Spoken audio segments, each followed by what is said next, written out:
Hello everyone, welcome back to Gateshead Unison's Zoom broadcasts where myself and a colleague in Unison or a colleague from Gateshead Council sit down to discuss something that we hope will help you out during these difficult times. Here with me to discuss the mental wellbeing first aiders and various sets of training available to employees at the council is Louise Harlanderson. She's a public health practitioner and development lead at Making Every Contact Count and also a mental wellbeing first aider. How are you, Louise? I'm very well, thank you, Simon. Lovely. Can you give us a little bit of a reminder of what a mental wellbeing first aider is and does? Yeah, we're just everyday people who have been trained in order to support people when your mental wellbeing is not quite at the level that you want it to be. So we'll have a chat with you, we'll signpost you to information that you might be able to use and read for yourself. We'll even meet up with people, but it is just about giving that support and helping people just when they need it. You know, yeah. every one of us, I think, has been in need of a mental wellbeing first aider at some point. That's true. Can you give an example of how you've helped out somebody as a mental wellbeing first aider? Yeah, I do it in different ways. So currently, you know, there's lots of people out there who will just send you an email for a little bit of advice. Where can I be signposted to? We've got lots of helpful websites and links that people can have. Got other people who just say, can we correspond through chat, as in text and email, because I don't feel confident yet. So I've done that with a couple of people. And then another person who just wants to sit down and do a Zoom or a Teams or a WhatsApp chat, and then be able just to chat through how they're doing that particular day, how things are working, what sort of worries and issues are out there, and then again looking at not only how we can support but also what they can do to help themselves, because quite often we have those ideas of what we know will work for ourselves. We just need somebody to be able to give us the confidence to be able to know, yes, just do it, yes, it's fine, we're in your corner, we will be there to help you. And if it doesn't work the first time, great, let's explore other avenues that we can do. Because I think in these times, COVID, it's just been really difficult for most people. So I do it myself. I'll ask other people to be a mental wellbeing first aider and, you know, help me to pick myself back up, because it's great to talk to other people and help them and advise them. But I don't think we're always the best to do for ourselves. Of course, it's about being there for somebody else and then having somebody else be there for you, which is always very nice. These trying times. Could you tell us a little bit about the training that you offer as a practitioner at public health as well? Yeah, the Making Every Contact Count programme, or it's been known as MEC, for 3.5 years.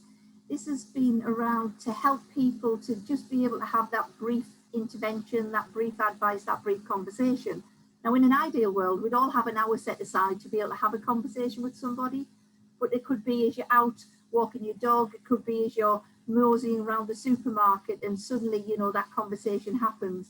So it is just a little bit of training of how to have a conversation, structure it, signpost people and get them that support, whether it's in 30 seconds or whether it is in 30 minutes. And it includes everything around lifestyle. So it's a little bit around behaviour change and those insights of what we know about ourselves and the things we don't know about ourselves. It's that motivational interviewing. So we know again how to have that conversation with somebody. And then we look at the topics such as how to be active, what about our nutrition, our mental well-being, alcohol, smoking, all of those particular lifestyle topics. And in an ideal world, they'd all be separate, but realistically they're not. And we all go for different things to make us feel better and to help us to cope better. So these are just being aware of what things are out there, what the latest guidance is, but also what we can do just to make that little bit of difference. So in the world that I exist in, I know all these key messages, but it is quite difficult then to motivate myself to go and do that little bit of physical activity each day, because I'll find all the reasons in the world to put other people first instead of myself. And then my husband's really great at coming up with a cup of tea and a chocolate biscuit, and I know I haven't done anything physical. So, you know, it is just a way to say we're all human, but what is it that we really want to either change, improve, or be able to just adapt to actually look after our own well-being? Yeah. And that's what we do. We just help people to be able to have those conversations. And it's pretty simple stuff in a way, isn't it? Because like the way you were saying it there, it's not like the type of course where you need to sort of dedicate loads and loads of time to. It's just stuff that you need to pick up in your everyday existence, isn't it, really? It is, and it's, you know, the everyday stuff like I know that I need to get out there and do a little bit of physical activity, but if it's blowing a hoolie and it's wet, then I'm not going to want to go outside. So what can I actually do? Can I stand on one leg as I brush my teeth and do a little bit of balance? Can I actually do pretend skipping while I'm sat in my chair to get my heart rate up? What can I do that's realistic for me? Because it's great saying, get out there, Simon, and pound the pavement and do 30 minutes. But if you're not a runner, you're not going to do it. So let's find things that are realistic for, you know, for each individual. And like I have my bottle of water, because otherwise it would be chocolate biscuits and cups of tea every moment. So I try to make sure I drink water. Well, I'm feeling motivated already, so thank you for that. Can you also tell us a little bit about your work with the Gateshead COVID Champions? So the Gateshead COVID Champions idea really came May, June time last year, and it was because the people who were making every contact count organisation and our legacy people, they weren't doing anything around lifestyle. They were just talking about COVID, the worries of lockdown, what it's like for people on their own, getting out of those routines where you're not, you know, you're used to going to work, but suddenly I'm having to do this in a different way. So they started to raise all the things around COVID and what their worries were. We started to respond with conversations where they could get more information, how they could support each other. And then it just started to cascade and to develop from there. So now we have well over 100 COVID champions from anywhere across Gateshead. So to be one, it could be just an individual who wants to be able to pass on the right information, the most up to date, and to be able to make bus with their family and friends. Or it could be that you want to support your community or your employers, anybody at all. So we're not precious about you have to belong to an organisation or service. We know everybody just wants to be able to get the right information and be able to make those decisions based upon the most up-to-date information. Yeah. So that's how it works, and we just invite people to come along, do some basic modules, so you know you've got that consistency of information. We then invite those champions to become part of a COVID Champions network. So they're invited to come along to a Friday session where it's just via this digital platform, and you can talk to other people, you can talk about the good news stories, the worries that are there. We can come up with some really interesting resources and ideas that people want to do to keep it fun as well, because every time you turn on your radio or you turn on your TV, it's all the latest figures of, you know, how many cases, how many people have died. But we want people to also recognise that, but be able to still live their lives. So everybody then can talk and network. We also have certificates to say I'm a COVID champion, I've done this training. And then we also give people the opportunity to be able to promote their service or organisation or community, or I'm really proud of so-and-so because this is what they've had to cope with throughout COVID, and this is what they've actually done in order to cope.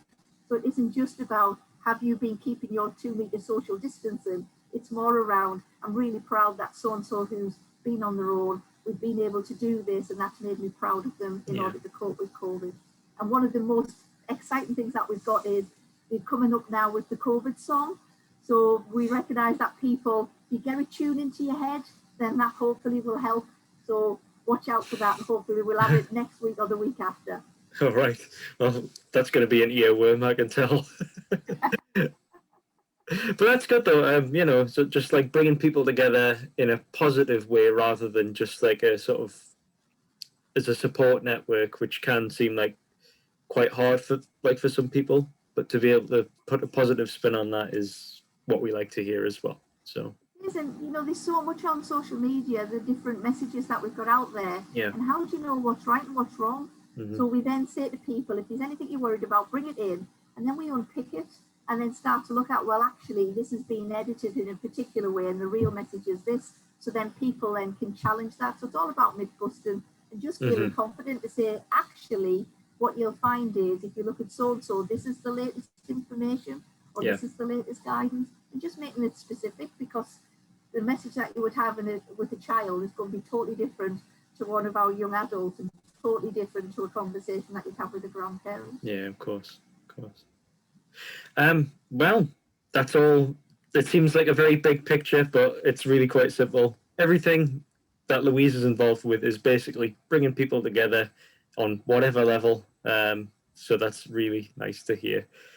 Thank you all for listening, and we hope you've all learned something new from today's broadcast, and we'll see you soon. Thank you very much.